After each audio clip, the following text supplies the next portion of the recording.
How do I get this off the screen? I'm new to Restream, guys. Let's see.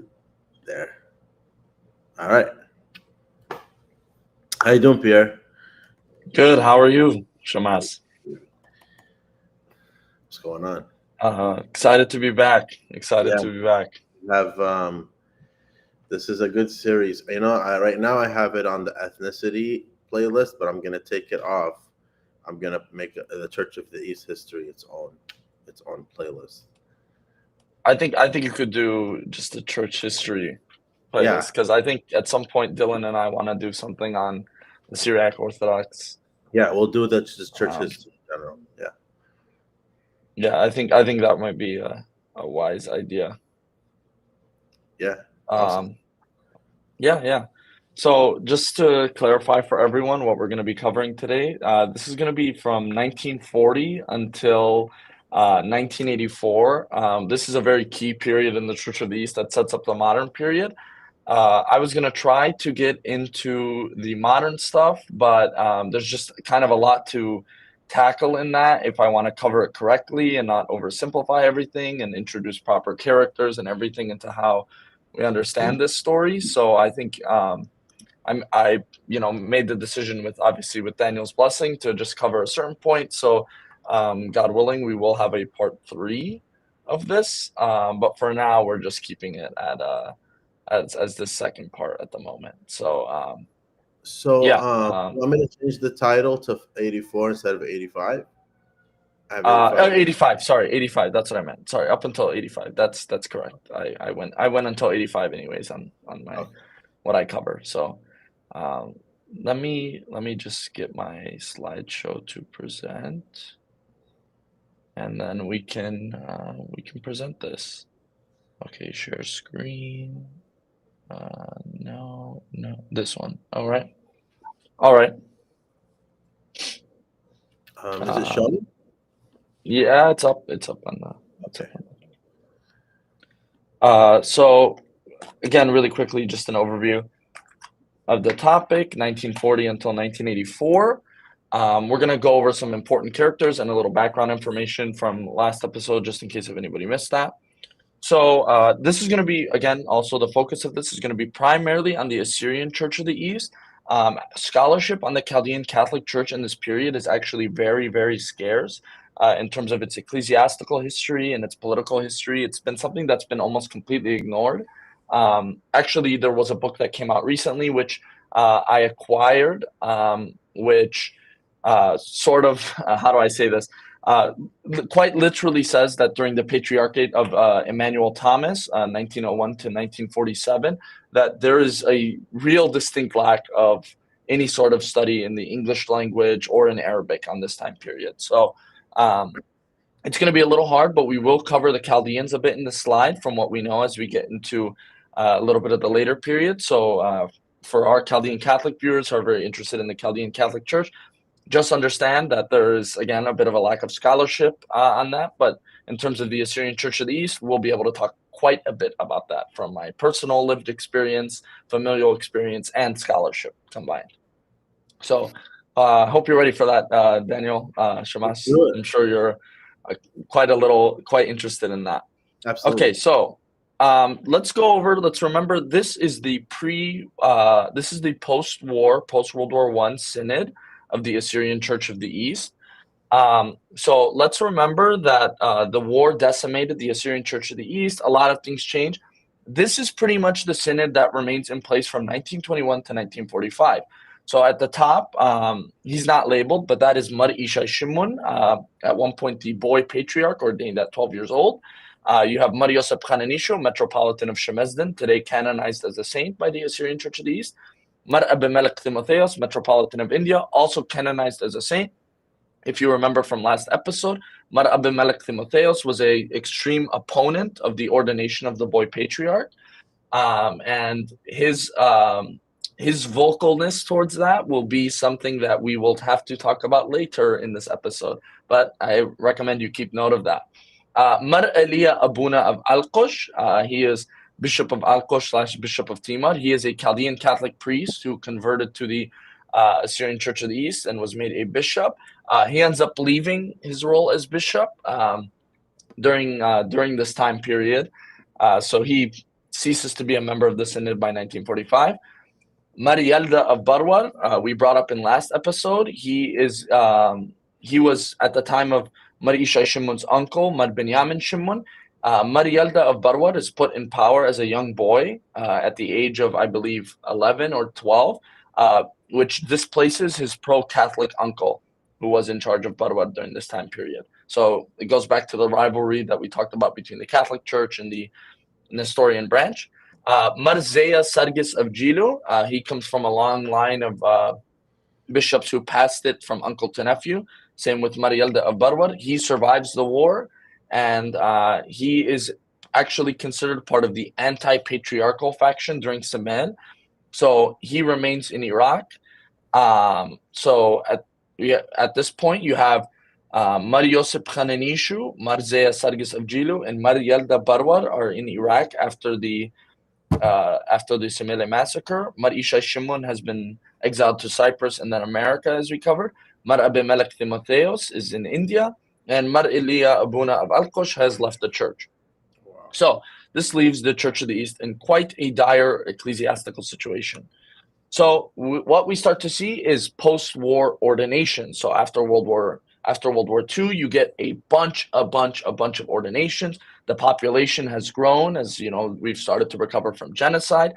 There had been no Episcopal ordination since 1921 until 1951. So for 30 years, Mar Ishai Shimun, no Episcopal ordinations during his time, which is kind of crazy if you really think about it. Mar Abimelech Timotheos of India passes in 1945. Mar Yalda of Barwar passes in 1950. And Mar Sargis Zeya of Jilu passes in 1951. That is, again, pretty much, if we go back to the last slide, literally the entire synod besides Mar Yosef Chananishu. So that's obviously you have a need for it. At the time, you still have the Natur Cursia system is still somewhat in place. So there are successors that have been, in the womb were set apart for such a purpose, as was unfortunately a practice in the Church of the East, something that I think most of us would condemn today. So for Barwar and for Jilu, this remains in place for those two episcopates. So what you actually see is in 1951, Mar Yosef Chananishu, as patriarchal deputy, as the only bishop in Iraq, ordains Mar Isho Sargis, that is the nephew of Mar Sargis Zeya. He ordains him as bishop of Baghdad. So he becomes a bishop to accompany him. So here's a great question I'm sure a lot of people will ask. Can a metropolitan ordain a bishop? The answer is, according to the Church of the East, yes.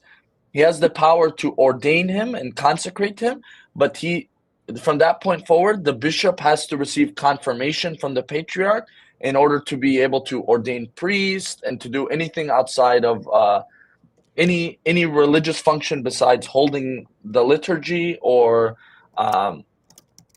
basically besides that, the bishop is not able to actually really exercise any power, which is okay because Mar Yosef Kananishu can ordain priests, so that allows for the bishops to be ordained during that time. Mar Yuala Andrios, Mar Toma Darmo of India. Mar Toma Darmo is ordained to be the Metropolitan of India. He is not from any of the traditional families of priests or bishops. Mar Toma Darmo actually was just a deacon in 1952, but he was brought to America from Syria. He had escaped in the Semele massacre and was living as almost like a hermit monk life in Syria. He was taken to America, where he was ordained an archdeacon in Chicago, and later became a bishop within the same year, and sent to India to replace Mar Abimelech Timotheos. We'll have to get back to him. Mar Yohanna Pelipos of Arbella, so of Erbil. He's ordained in 1953 by Mar Yosef Kananishu. You have Mar Oraham Yochanan of Syria, and Mar Narseh Debaz are ordained for Syria and Lebanon, respectively. Both of them are to cover these new areas that have now big Church of the East populations that are in need of episcopates. I forgot to mention, we have Mar Dincha of Urmia, and he is basically made bishop in Tehran. He's ordained in 1962. As for Mar Yuala Andrios of Barwar of 1957, ordained in 1957, we will have an interesting story for him. And then the rest of these we'll have to talk about. You can see that Mar Claudio Veterezzo of Italy and Mar Giovanni Baschio of Sardinia. I don't know if you noticed that, Daniel. Yeah, I did. I'm sure, as most of our audience is probably confused, and most people would probably be confused, why is there an Assyrian Church of the East Bishop of Italy and an Assyrian Church of the East Bishop of Sardinia? Well, and that they also have Italian names. Correct. As you can see, I put a bit of a mark on them. Yeah. I did it on another person as well. You can see that I did on Mar Timoteo Shalita of Barwar. This is an interesting thing. You can see that I set apart ancient Church of the East ordinations. We'll actually get back to that. Specifically, what is the ancient Church of the East and how it exists. But I decided to put their Episcopal ordinations this year as well, because this is all the Episcopal ordinations that occur during the lifetime of Mar Ishai Shimon. So, Mar Claudio Veterezzo and Mar Giovanni Baschio. These guys are both ethnically Italian, baptized in the Roman Catholic Church. They end up pursuing both of them in the ROKOR, the Russian Orthodox Church outside of Russia.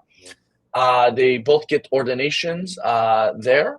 But later on, what ends up happening between the two, they have some disagreements with the ROKOR. Nobody's quite sure. And they enter into communion with the Assyrian Church of the East. Mar Ishai Shimon allows them to join in. Their ordinations are respected. He doesn't consecrate them, but they are already consecrated as bishops. This was in, I believe, I put 1975, but we're not quite sure. Information on them is quite scarce.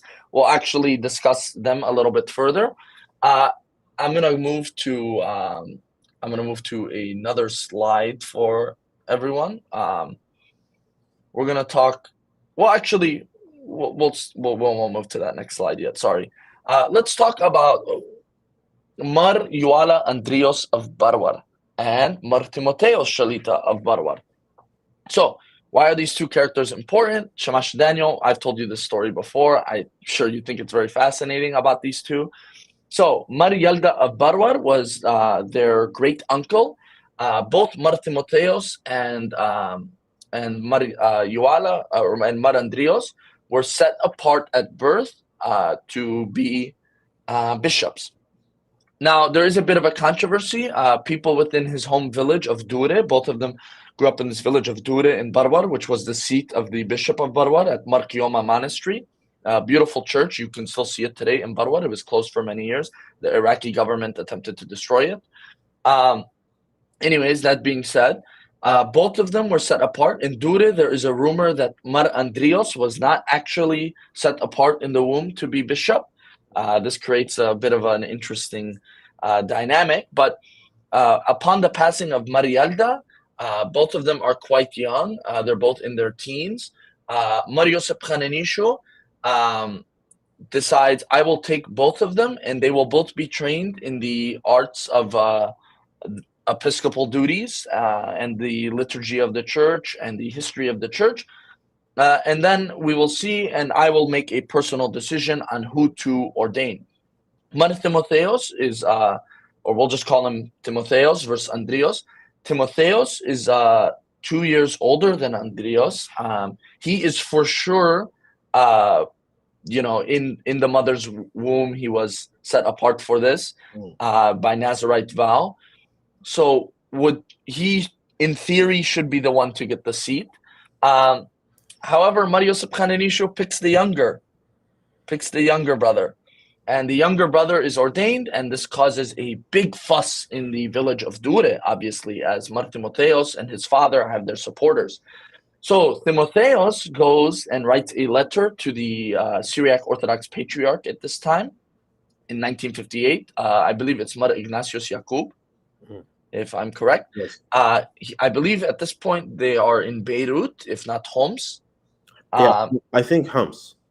Okay, well, he writes this letter and he sees the patriarch in Beirut. And in 1958, Mar Timotheos Shalita is ordained a bishop in Beirut of the Syriac Orthodox Church, but he is not allowed to enter the synod. Now, there's rumors that swirl around this. There's not a lot of scholarship done on it. He does have a book in German that I'm hoping to acquire at some point.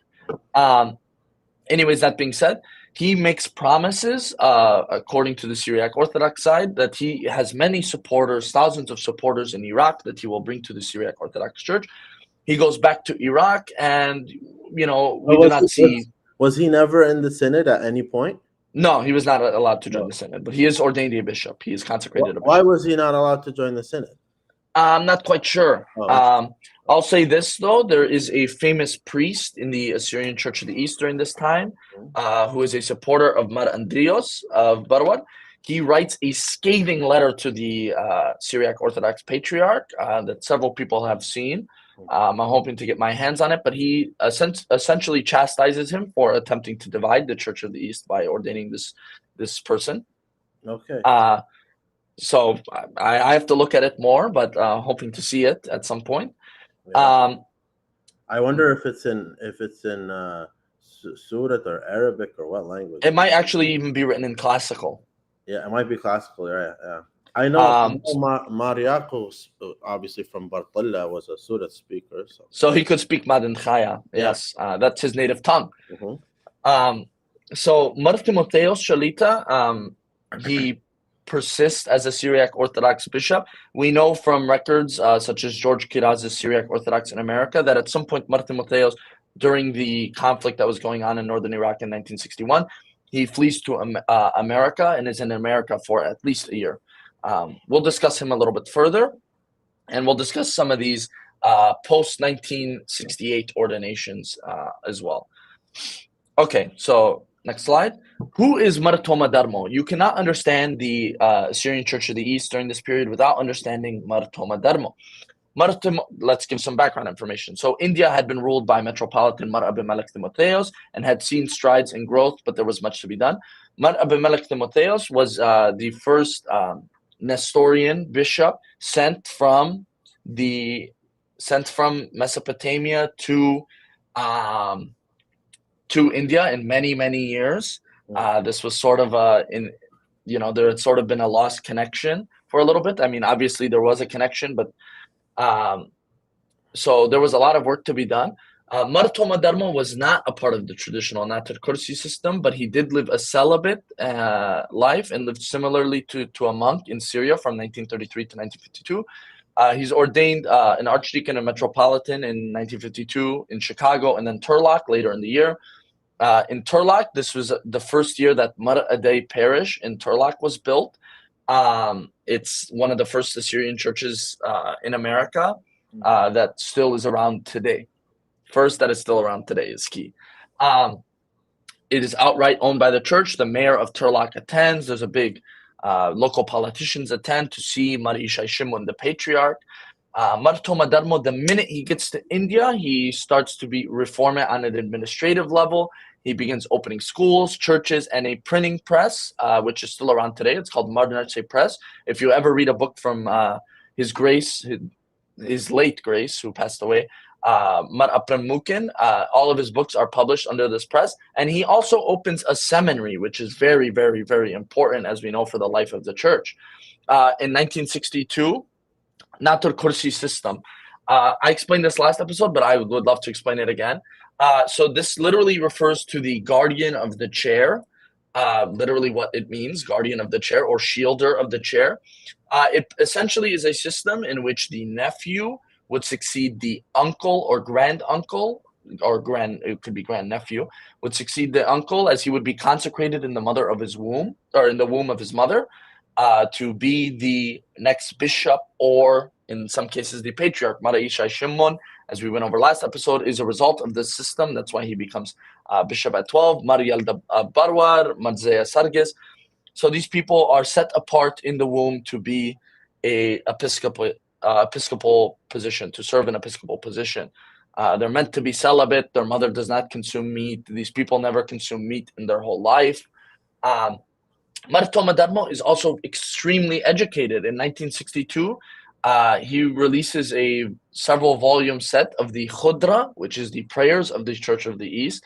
His 1962 Khudra is considered one of the best completions of the Khudra. A lot of people, including Father Andrew Younan, references Mar Toma Darmo's 1962 edition of the Khudra.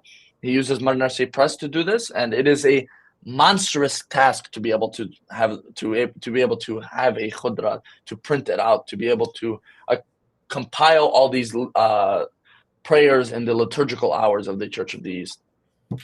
As Father Andy can attest, it was a several-year project for him.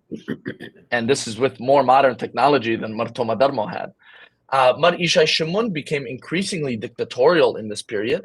At the time, his brother, Theodoros, his wife was pregnant in England. Theodoros was living in England with a child. The British press rumored that this was going to be a boy, and Mar Ishai Shimon was going to consecrate this child, set him apart to be a bishop to succeed him. So, as you know, this is quite controversial, especially at this period. Mar Toma Darmo challenges Mar Ishai Shimon in a private letter that we now have, where he says, "Is this really the ways of the church, that we are consecrating a newborn?" You know, he begins to call upon his predecessor, Mar Abimelech Timotheos, who, as I mentioned, opposed the ordination of the 12-year-old Mar Ishai Shimon.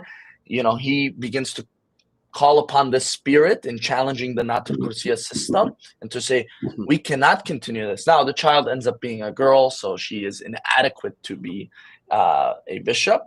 But Mar Ishai Shimon, you start to see, he grows distant from the population in Iraq and Syria.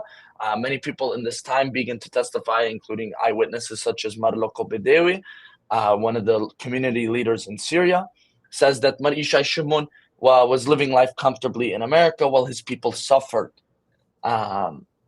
You can kind of see that. Other people will say, no, Mar Ishai Shimon's thoughts were always with his people. There's sort of two trains of thoughts. We'll get into this a little bit further. Fractured church. What you end up getting is Mar Ishai Shimon finds Mar Toma Darmo's letter very disrespectful. He says, basically, Mar Ishai Shimon had a very short temper, very, very well known. In 1962, the patriarch attempts to appoint an advisory board to the India diocese. So one of the things that Mar Toma Darmo did, one of his many reforms, was creating a church constitution. so that the church could govern itself in India in terms of how parishes function and how the wider institution functions in India. Toma Darmo was essentially given in this constitution presidential powers, but there were obviously parish councils and so forth. This is a very, very important and modern thing to have in the church. I'm sure you can agree, Shamasha Daniel, there needs to be some sort of checks and balances in between how parishes function and how a diocese functions. The patriarch visited India around this time, and he attempts to, after he leaves, force an advisory board onto Toma Darmo. Toma Darmo asserts that this is against the constitution, which he and the church drafted. So why are you forcing this? The patriarch summons him to San Francisco and says why, in his letter, to explain himself on why he's not obeying the patriarch. But Toma Darmo refuses. He refuses this on two grounds. He refuses this on, this is a bit difficult for me to travel. Toma Darmo had his Iraqi citizenship revoked. He never acquired Syrian citizenship, as many Semele massacre victims did not, or survivors did not acquire in Syria until years later. For example, my grandfather, who was a Semele massacre survivor, never acquired Syrian citizenship. He had left Syria before the Syrian government decided to give it to people. And he also never had Iraqi citizenship, as it was revoked. So Toma Darmo could not actually travel. He was in the process of getting Indian citizenship, but that is a quite difficult process if you are not a native-born Indian. So it would have been very difficult for him to travel. And it would have been, he also says that it was too short notice. He makes James sources. Yes, I will be referencing sources. I'm a person who loves my sources. And the other ground, he believes that he has the right to plead his case not in front of the patriarch, but in front of the entire synod. The entire synod should be making any sort of decision, not the patriarch by himself.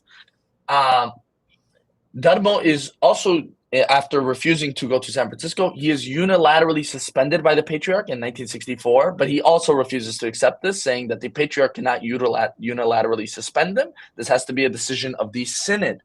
He is correct in saying this in the rules of the Church of the East. I'm sure, as you know, Shamasha Daniel, it is a similar thing in the Syriac Orthodox Church. The patriarch does have a lot of power, but this should be done in consultation with the synod.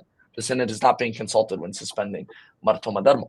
So for us, if the bishop is a vicar, meaning he's a bishop of a non-natural jurisdiction of the church, the patriarch doesn't need the synod to remove him. Correct. Yeah. But this is a natural synod. He's a metropolitan. Yeah, this is a natural jurisdiction, you're saying. Yes, and he's a metropolitan bishop. He's not a patriarchal vicar. I know, but what I'm saying is, so you can have a metropolitan who's also a patriarchal vicar.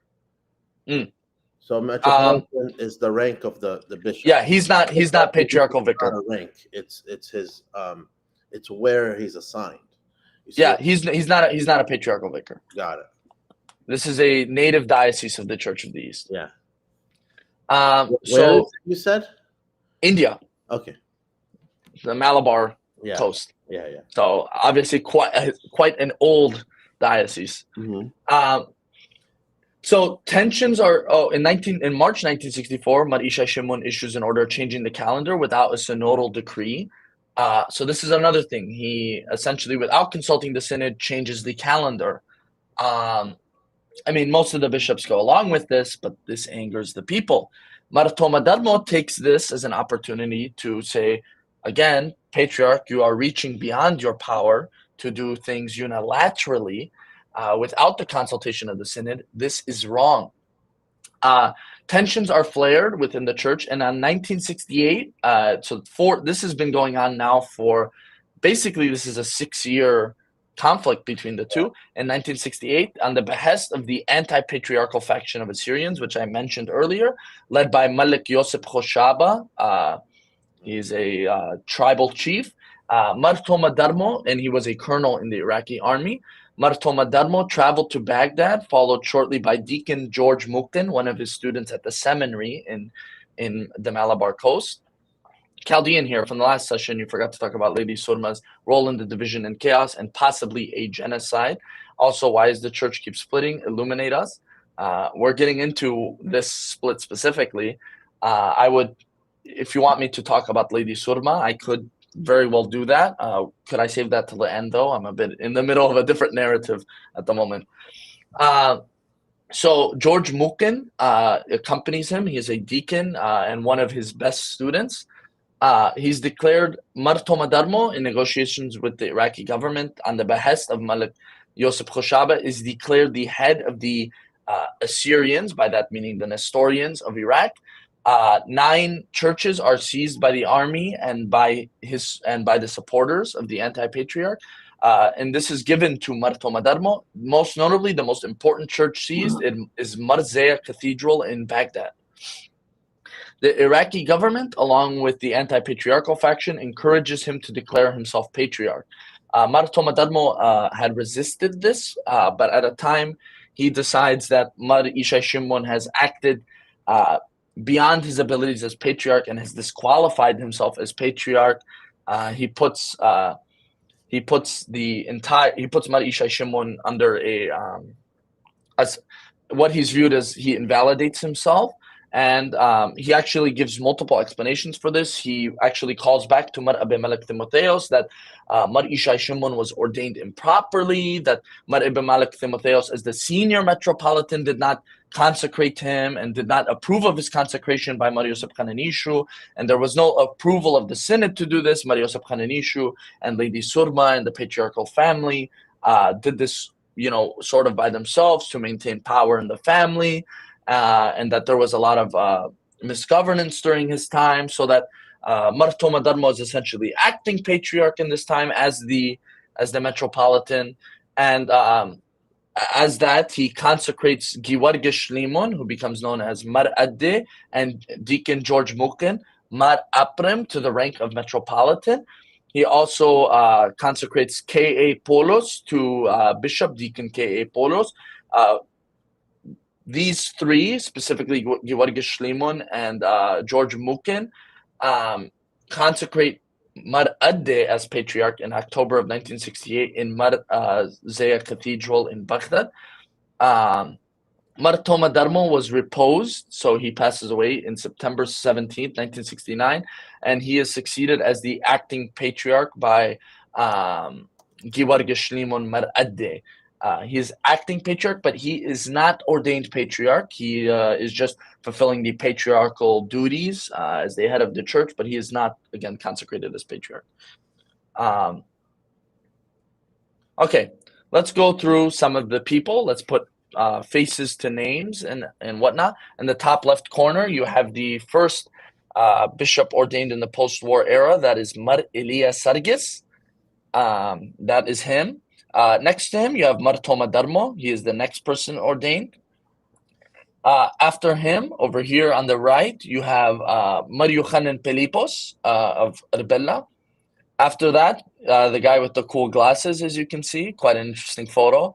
I know our mutual friend Dylan really enjoyed this photo. This is Mar Andrios of Barwar. He was quite young when he was ordained. I believe he was only ordained at 18 years old. He actually dies in 1973. He is poisoned by the Iraqi government. Poisoned by the Iraqi government. It's very, very sad in 1973. Quite a tragic loss for the church. He was very active politically and for the rights of the Assyrian Chaldean minority of Iraq. So the Ba'athist government sees him to be a threat as he is negotiating with the Kurdistan Democratic Party, and he is killed. Poisoned. The next in the bottom left corner is Mar Oraham of Syria. As you can see, he is actually ordained as an older person. He doesn't actually live that long, but he certainly has a role in trying to form the church in Syria. Next to him, you have the twin ordination. These 2 people are ordained at the same time. That is Mar Daniel Yaqub of Kirkuk, and next to him is Mar Aprem Khamis, who is still alive to this day. They are both ordained at the same day in 1973 by Mar Yosef Khananishu. Mar Daniel Yaakov is to be Bishop of Kirkuk. Mar Abram Khamis is to be Bishop of Basra, but he doesn't stay in Basra very long. We'll get to that. And next to them, you have a photo of Mar Yosef Sargis. That is the person who succeeds the person in the top left. He is ordained at 17 years old by Mar Yosef Khananishu against the wishes of the Iraqi government. He is part of this long Natur Kursiya lineage. And he is also still alive today, but him and Mar Abram Khamis are both in retirement. But in America, if you go around the Church of the East, you can still see them around to this day. We'll move on to the next slide. We get some of the Episcopal ordinations of the ancient Church of the East and of the Assyrian Church of the East during this time period. In the top left corner, you have Deacon K.A. Paulus, who becomes Mar Paulus of India. He is a bishop in India. He is actually a Marxist politically, very interesting. He is considered part of probably the only person in the Syriac tradition I'd ever say that embraced liberation theology. Very interesting figure, also dies quite young, but he is very well educated. Obviously, attended university, wrote his thesis on political Marxism in India. Very common, actually, in the Malabar coast to have political Marxists, believe it or not, Shamash and Daniel. On the right, you have Mar Abram Mukin. That he recently passed, recently deceased. Quite a learned man on the history of the church. Very, very learned in the history of the councils of Chaldean and Ephesus. He writes quite a bit on that and on the life of Nestorius. The next image is Mar Claudio Veterazzo, the Italian bishop of Italy. You can't really see there's not many great pictures of him, but that's one. Next to him, in the next image, is Mar Giovanni Baschio, this man right here. To the right of them is so obviously with the church splitting off, Mar Toma Darmo is able to actually take most of the Diocese of India. He's able to defeat many legal challenges and behind the Church of the East. Mar Abram Mukin, upon the death of Mar Toma Darmo, succeeds in these legal cases as being the primary representative for these legal cases in India, as there is pro-patriarchal supporters in India that attempt to get the Indian government to intervene on their behalf. Mar Toma Darmo and Mar Abram Mukin actually are supported by the Indian government in this case and are able to maintain control over the churches. So on the right, you actually have Mar Timotheos. He is ordained by Mar Ishai Shimon to be the legitimate bishop of India, He's actually never able to really govern that diocese until later on, but that's a picture of him. At the bottom left, you have Mar Narse Toma. He is ordained a bishop by Mar Adde, who is the acting patriarch in 1969. To the next to him, you have Mar Toma Iramia. Mar Narse Toma is ordained to be, I believe, Bishop of Dahok. If I'm correct. You know what? We'll go back just so I don't make any mistakes. Mar Narse Toma of Kirkuk. Sorry, he's ordained to be Bishop of Kirkuk. Obviously, quite an important diocese in the Church of the East historically. Mar Toma Iramia is ordained as Bishop of Mosul, or consecrated as Bishop of Mosul. And on the right, you have our boy, Mar Timotheos Shalita. So, interesting note about Mar Timotheos Shalita. At some point, he leaves the Syriac Orthodox Church, or he is kicked out of the Syriac Orthodox Church. We're not quite sure. There's not many resources on this during this time period. But somehow in 1969, before the death of Mar Toma Darmo, Mar Timotheos Shalita ends up in Baghdad and joins the ancient Church of the East. His ordination is accepted, but he is not a member of the synod. Here you can see a picture of him when he's younger. He moves to Europe shortly after this. So he's a bit inconsequential in the events that come up in the 70s and 80s, but he is accepted as a bishop.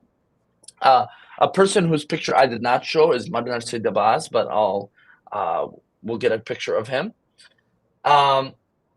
So you can recall that this person with the glasses, the one who's assassinated in 1973, he is the first cousin of Mar Timotheos. So Mar Timotheos survives. Mar Andreos is sadly, tragically murdered.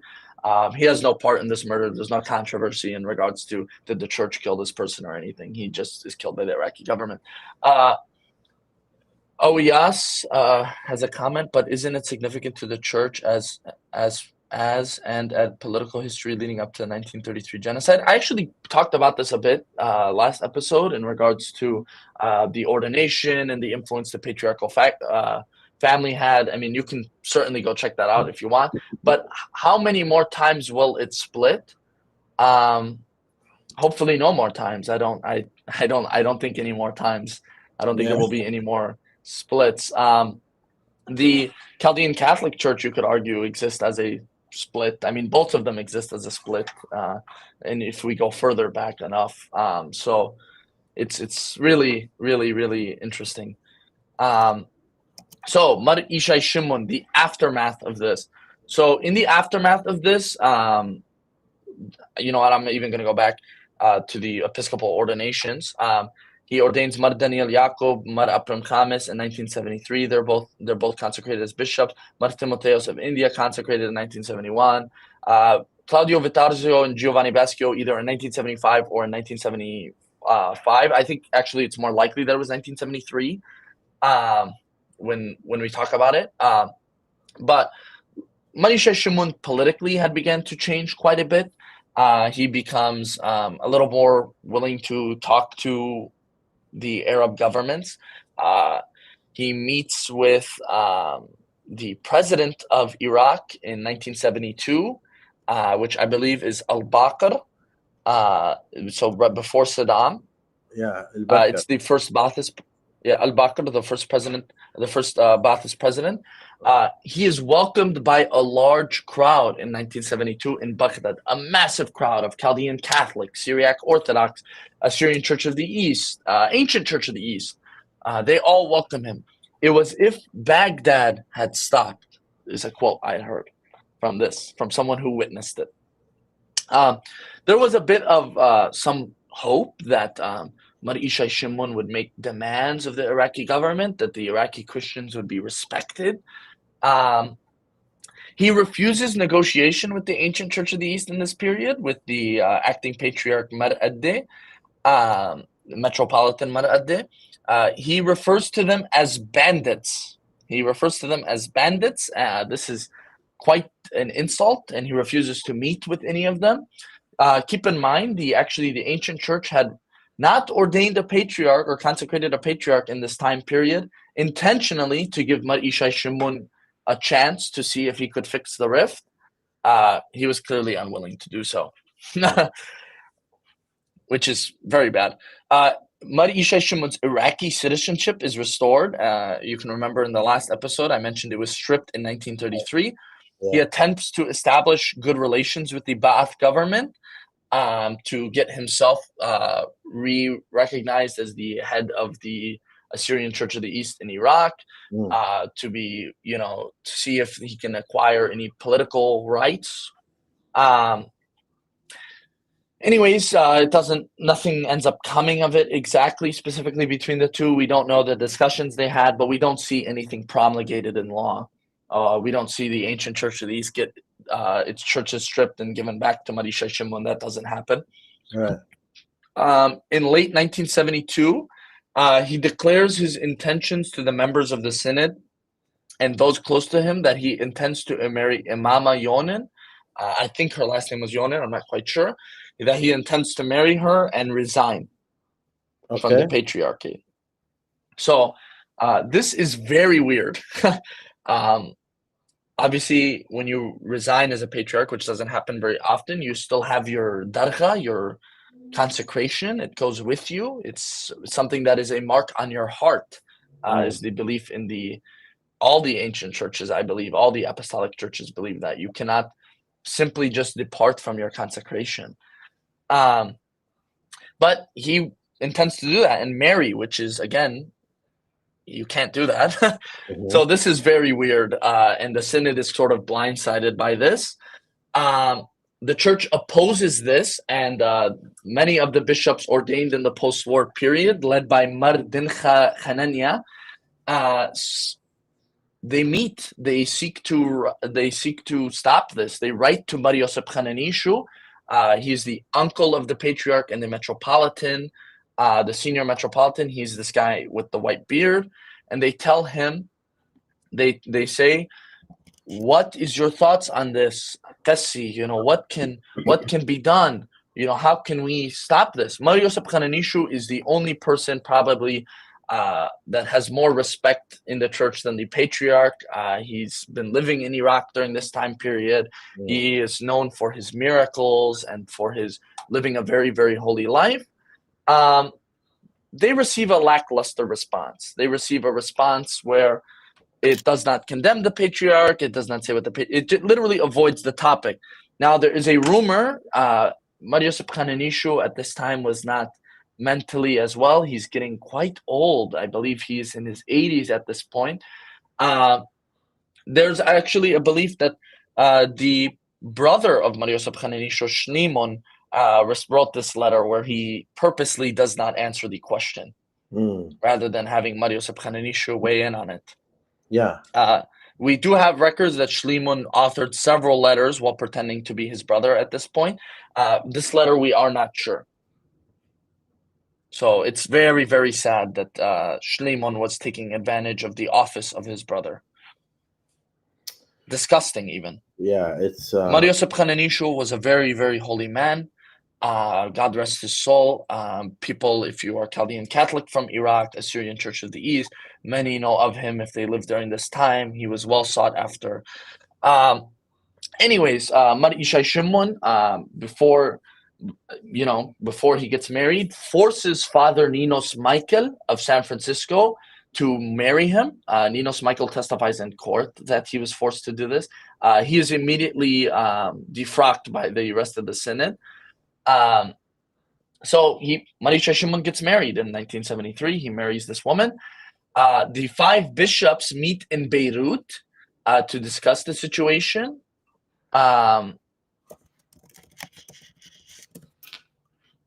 Yes, it seems you're highly critical of Assyrian Church of the East. It seems like you just want to make it seem like it's a very bad institution. But let's answer this. They didn't put Catholics on their... He said this last time, too. What do you mean there's more unity and support in the Chaldean Church? I mean, if you want to wait till next episode, we'll talk about how messed up the Chaldean Church is. Yes. So what they tried putting the word Catholic on their title. I don't think you know what Catholic means. So it means universal.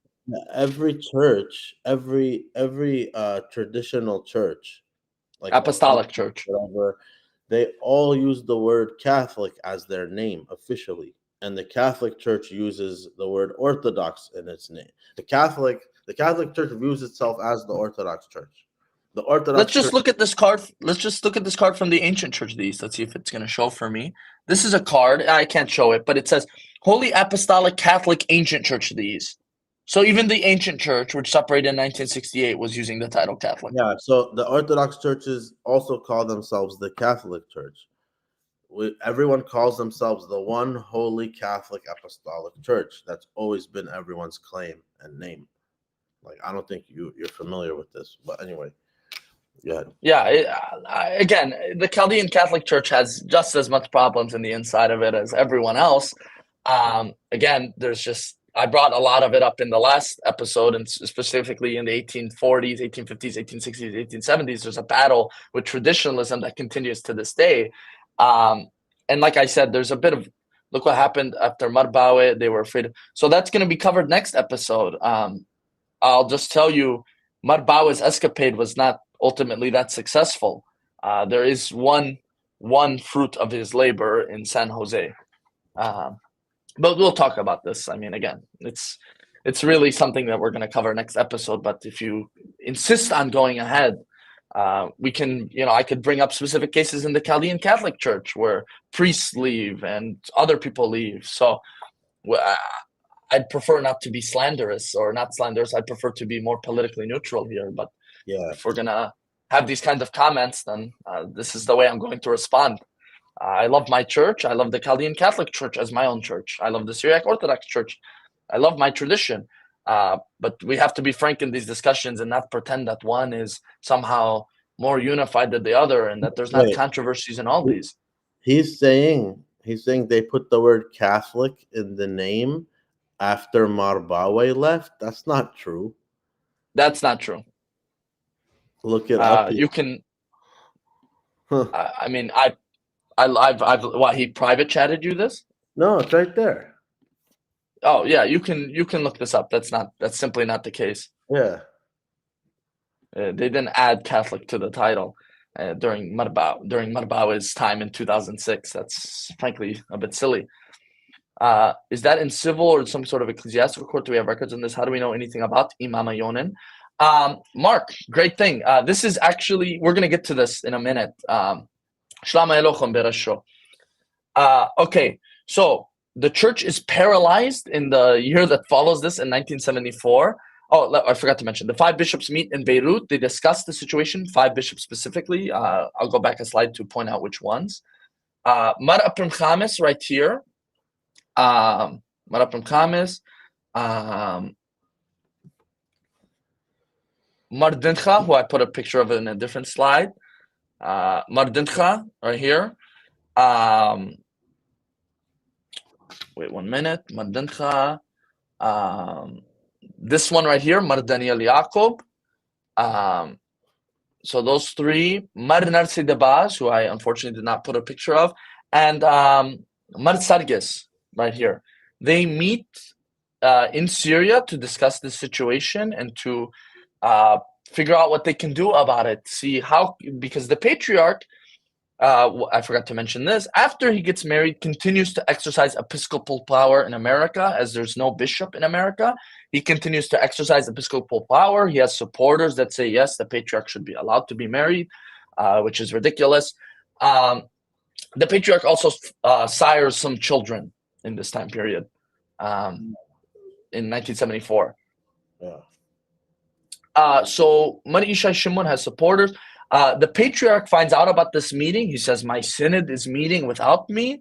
You know what? I've decided, even though he's officially resigned, he has submitted a resignation letter.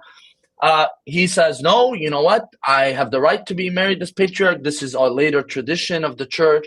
If you look actually in the early church, plenty of people were married. This and this. He makes this argument. He says, you cannot actually depose me according to the laws of the synod. You cannot actually meet without the approval of a patriarch, without the synod or something. You haven't declared an acting patriarch. And I should have all of you defrocked for this. He doesn't defrock them, as some people claim. That's funny. He doesn't defrock them. So in 1974, the church is literally paralyzed. So those 5 bishops that meet, they're like, we need to get a handle on this. So they send this guy, Mar Aprim Khamis, they send him to America in this time period. They're like, please assess the situation.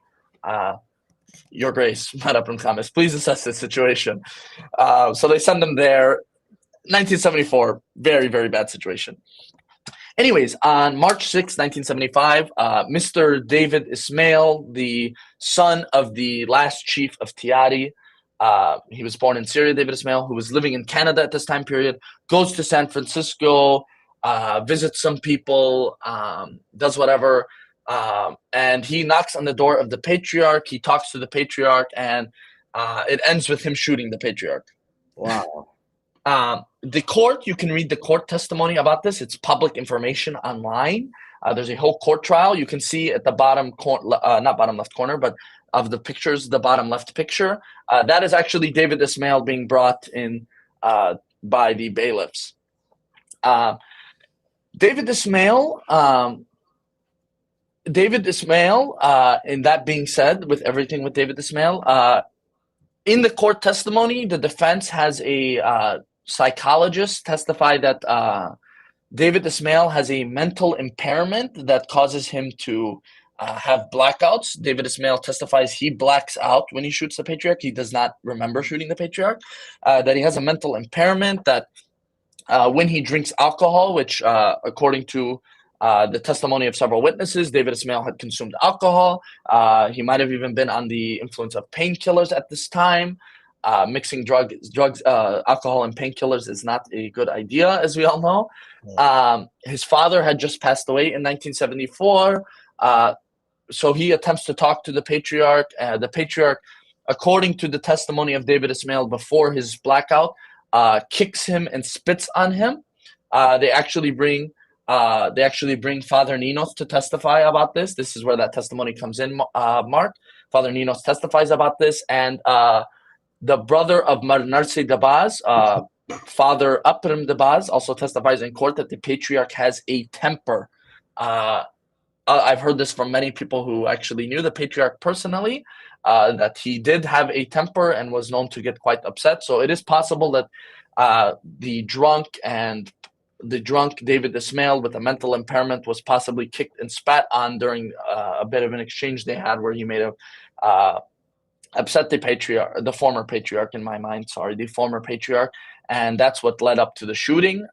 There are people who make the claim that the Assyrian Universal Alliance, which was a political movement that was founded in Pau, France, and was supported by the Iranian government, that they actually organized this assassination. But David Ismail was not really a member of the Assyrian Universal Alliance, that you can see over the course of the testimony in the court. He was not really a member, very loosely associated with them. The motives for assassination are not exactly there, but Imama is a firm believer that her husband was assassinated because of the Assyrian Universal Alliance. I personally do not put any stock into this. I think David Ismail was just a mentally sick man, and he made a decision to murder someone. That is my personal opinion. I've read it's over 1,000 pages of court testimony. I've looked through quite a bit of it. Very mind-numbing to read, but in my opinion, that's it. That's ultimately what the court concludes as well, that he has some sort of mental problem, and it's not some organized conspiracy to kill. But Ishai Shimon, I know the American court system certainly has its flaws, but in this case, I am going to side with it. Yeah, I agree. I think so too. I don't think he was out of his mind or whatever. I just think I think he wanted to murder the patriarch. You don't think he was mentally?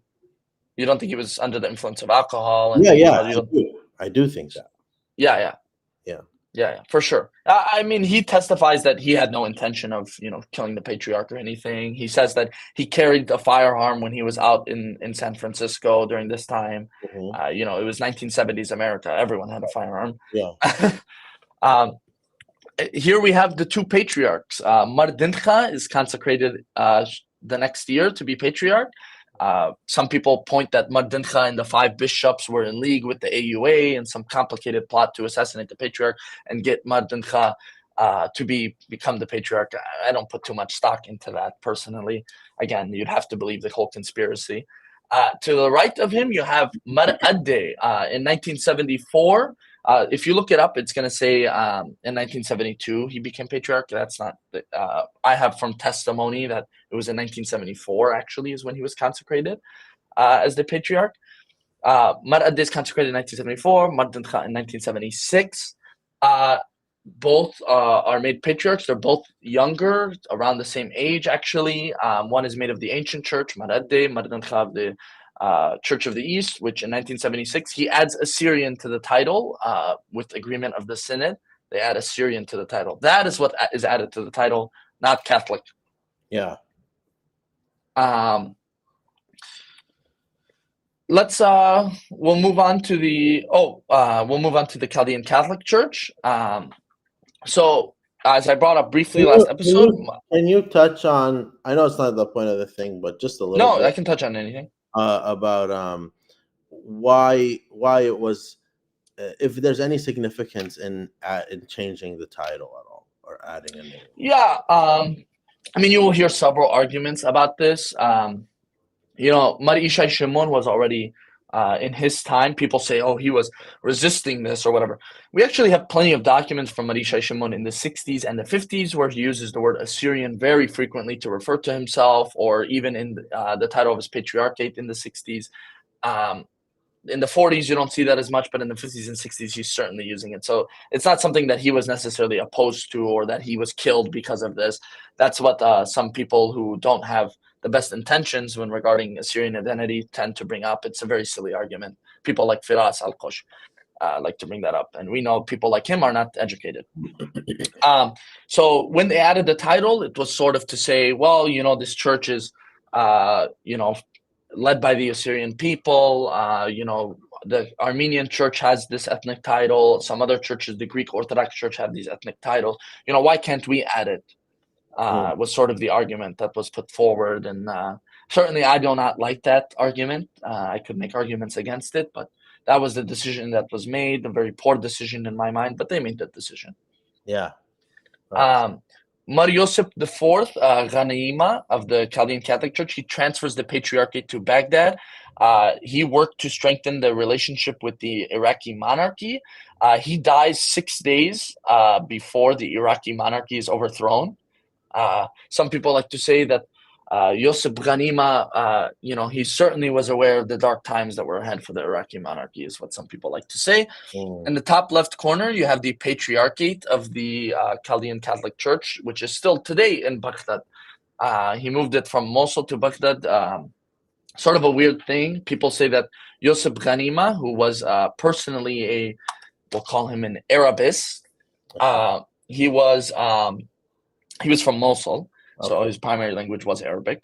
That he did this move intentionally for two reasons: to strengthen claims to Seleucia Ctesiphon for legitimacy purposes, to say, look, we're the ones back in Seleucia Ctesiphon, even though they haven't been there for many, many years. And to be closer to the state of politics. I didn't mention this earlier, but Mar Emanuel Thomas, the patriarch before Yosef Ghanima, was actually a member of the Iraqi Senate during its early years.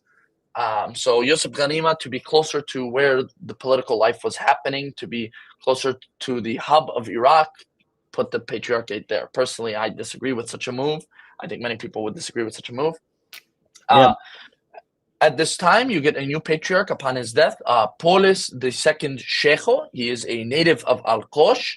He is well educated in the Dominican seminary in Mosul, and he also receives education in Beirut in ecclesiastical matters.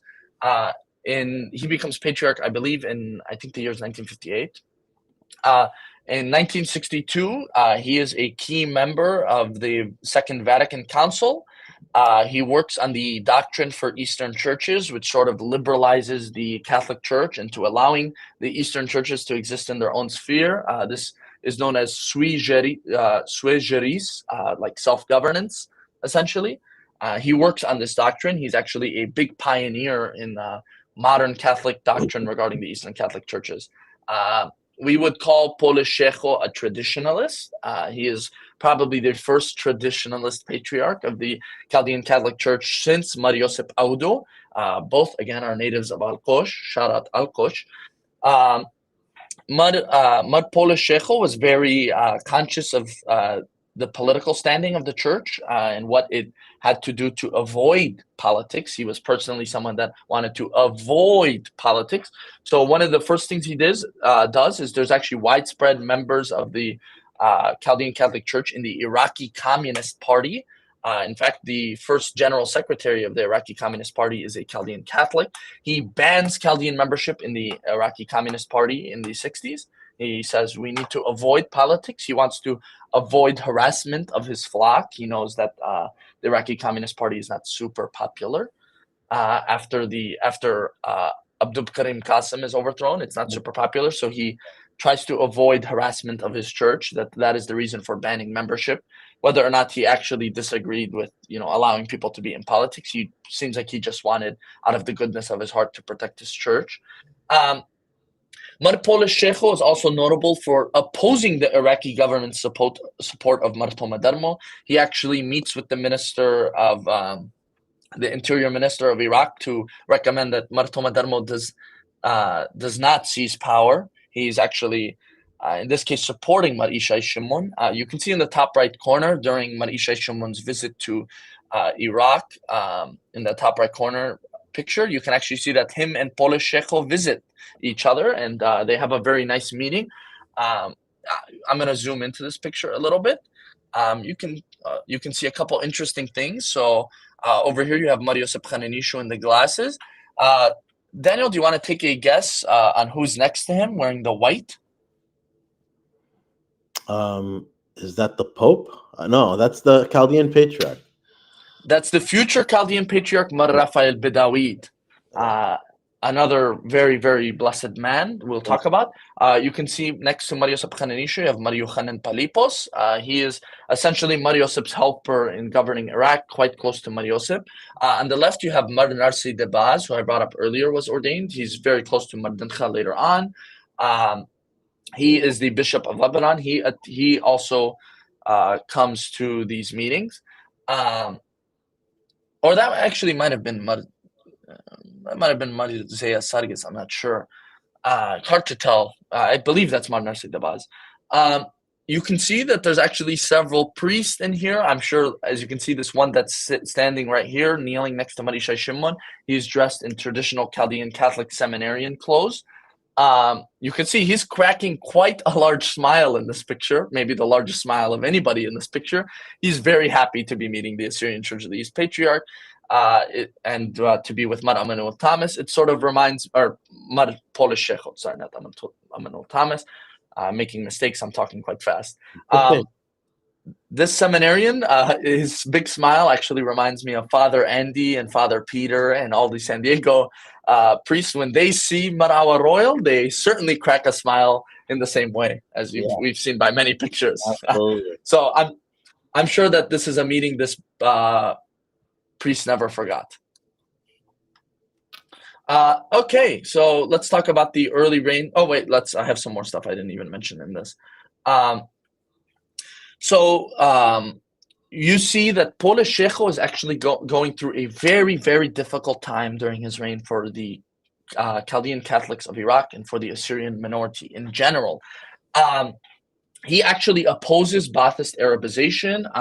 There's actually a couple documents we have from the Assyrian Democratic Movement that they've acquired some government documents during this time from the Baathist regime that they are very suspicious of Polish Shekho, because Polish Shekho is resisting the politicization of the Chaldean Catholic Church to support the Baathist regime. He never outright endorses the Baathist regime, to be honest. He is very, very careful to keep the church out of politics. He actually, you could argue that Polish Shekho plays a part in passive resistance against the Iraqi regime. He is focused on preserving the Surit language as a member of the village of Alkosh, very famous for their work in preservation of the language and liturgy of the church. He opposes Baathist Arabization.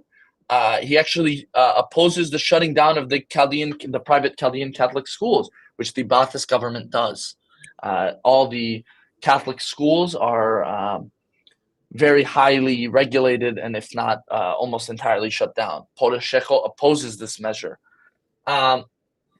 He has to struggle with balancing the two new things that begin to exist in the Chaldean Catholic Church. You have the rural north, where you have all these villages, the traditional heart of the church, and the urban south. In 1961, villages like yours, Shamasha Daniel Kakesh, Aradin, many people are displaced from this time during the conflict with the Kurds and the Iraqis, and you start to see the population in Baghdad and Basra accelerate because of these refugees who come from the north. Yeah. Very, very sad time as many villages are destroyed. You start to see Sunni Arabs move northward by the Baathist government in the 70s and 80s. They start to move Sunnis to the north. It's very, very, very sad to see this. So Polish Shekho has to make adjustments. Yeah. What? I was saying Arabization. Yeah. Yes, correct. Polish Shekho has to make adjustments. During his reign in Baghdad, they opened 25 new churches. That is a sheerly crazy amount. And they opened a seminary in Baghdad. As now the churches, unfortunately, people are being displaced. He has to deal with the consequences. yeah, he has to deal with the consequences of that. It's very, very, very sad to be even have to deal with that. Mardinka the Fourth. We're going to talk about early reign and new faces. This is sort of the last slide. We're going to set up some figures for the coming up period of the church. I'm sure you can recognize some of these, Shamas. Yeah, of course. So he has 3 episcopal ordinations in his first 10 years. In the top left corner, you have Margi Wargis Sliwa of Baghdad. He becomes the Bishop of Baghdad. Mar Milis Zaya of Australia. He's in the top right. He's ordained in 1984. And Mar Bawe Soro is made Bishop of Seattle / Northern California. It's officially known as Seattle at this time. They are both ordained within about a week of each other, I believe, Mar Milis and Mar Bawe. Very interesting when you get to know the relationship between the two that we'll talk about later. Marbawe Soro is actually quite close to His Holiness Mardanka, as you can see Mardanka in the top left corner. He actually accompanies Mardanka to Rome. This is the first big meeting between Pope John Paul II and Mardanka. This begins the whole process that we'll talk about next episode. Arrangements are made during this time period between 1984 to 1987 for Marbawe to actually go study in Rome. So very interesting. And Marbawe is the bishop who accompanies Mardanka, so he is, again, quite close to the patriarch. Mardanka visits Iraq in 1985. The Ba'athist government attempted to win him support. They even promised to build him a new patriarchate in these discussions. Mardanka sort of passively resists this. He has to deal also with a rapidly expanding church in diaspora. Multiple churches are built. He ordains 10 new priests in the first 9 years of his patriarchate. He attempts negotiations with the old calendarists, with Mar Adde in 1977. These break down. It doesn't really go anywhere, and there's no move towards unity in this time period. We'll get over into the next episode about different unity ideas of unity that start to emerge. Very, very, very interesting stuff. And I believe that wraps up this time period. Quite interesting. We have some drama, obviously, in this one. And we have some new faces. So if it's important, remember these new faces that you see in the what we're showing. They're going to be very key to next episode. As for my sources for this time period, people want me to reference my sources. Mar Apramukin's biography of Mar Toma Darmo, Mar Apramukin's biography of Mardanka IV are important for understanding Episcopal ordinations and events in this time. Mar Apramukin lived through this time period, so he was quite learned. Obviously, he does have his own biases. There's a Christopher Baumer's book covers a bit of this time period as well. You have journalists who cover this time. There's multiple articles you can see online in the magazine that makes reference to this. There is, for my book for the Chaldean Catholic Church, there is a work written on the modern ecclesiastical history of the Chaldean Catholic Church by a female named Gerling, her last name is. And there's 4 or 5 other articles I can't think of at the top of my head that I use when compiling this. The next one, in my opinion, is going to be probably the most juicy, because we know who these people are. Like, it's like modern time. Well, the other guys, we read about them, but these guys, we actually see them and know them. So it's going to be it's going to be fun. Just to even mention with that, just to give a little bit of a forewarning, the next episode, there's not as much historical sources. This is a modern, this is stuff that's happening that people live through that we'll talk about. I will say I'm going to be dabbling in what might be called gossip or rumors, but I will be very quick to clarify what we know as fact and what we know as rumor. Okay, that doesn't mean I don't put stock into rumors personally, but I will do my best to remain politically correct in the discussion. It's sort of the whole point of rehashing this series, so I can be more politically correct in that. And I hope you guys really enjoyed. I'm sorry I talked quite fast, but I covered a lot of information. This is, again, I decided to split the two just because there was a lot that we had to cover in this time period to understand the modern period. I am sure you understand that now, Shamas, Yeah, with the ancient church and everything. No, this is exciting. Cliffhanger. Looking forward to the next one. Thank you so much, Pierre. Yeah, and if I guess we can leave the chat open. I know we have to end soon, but we can leave the chat open for a couple minutes if anyone has any questions. I do not hesitate to answer. It was quite a journey acquiring all these photos of bishops at this time. Sure. I forgot to mention. We'll jump back into our boys, Mar Claudio and Mar Giovanni. I didn't talk about what happened to them. Okay, so Mar Giovanni and Mar Claudio are both present for the consecration of the patriarch Mar Dilkha. Okay, but Mar Giovanni leaves in 1978.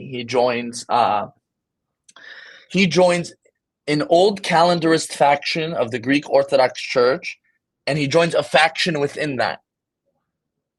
So, weird dude. Mar Claudio also does that, but then at some point he becomes a bishop in the Polish Orthodox Church.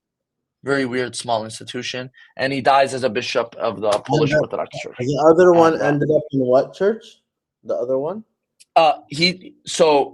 Within the old calendarist faction of the Greek Orthodox Church, he dies within a faction within that.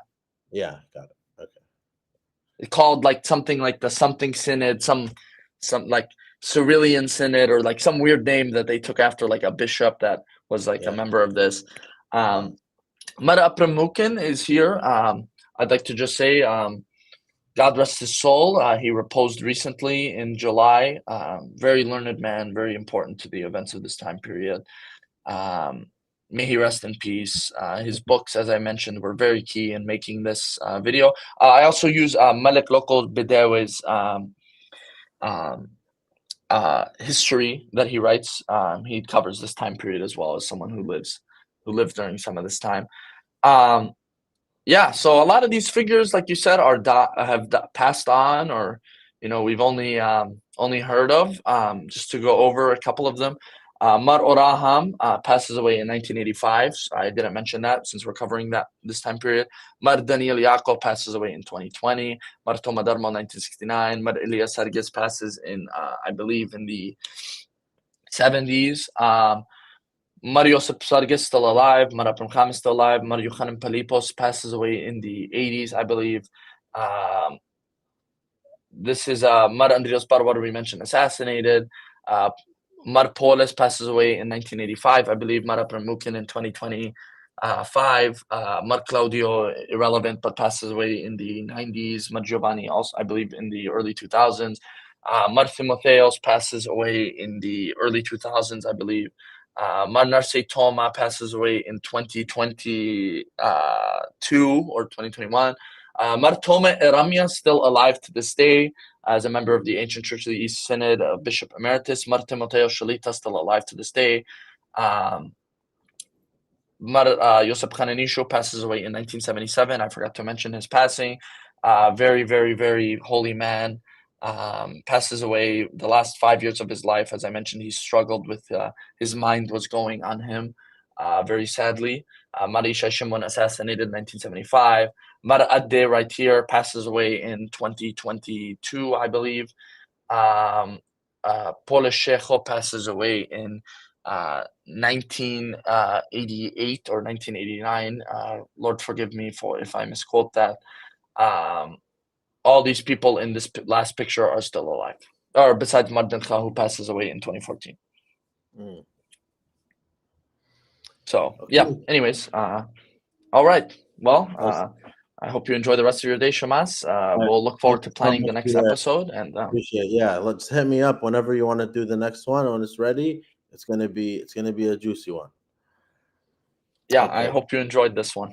Yeah, it was great. Right, bye. Always. Take care, everybody. Take care.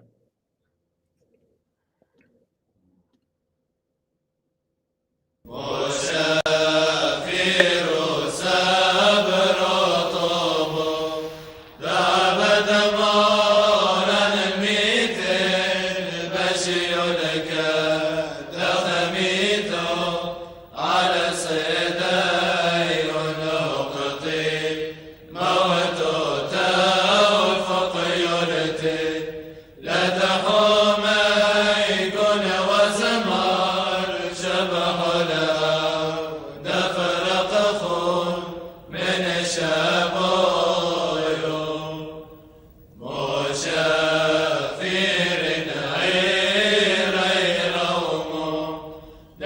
شمسين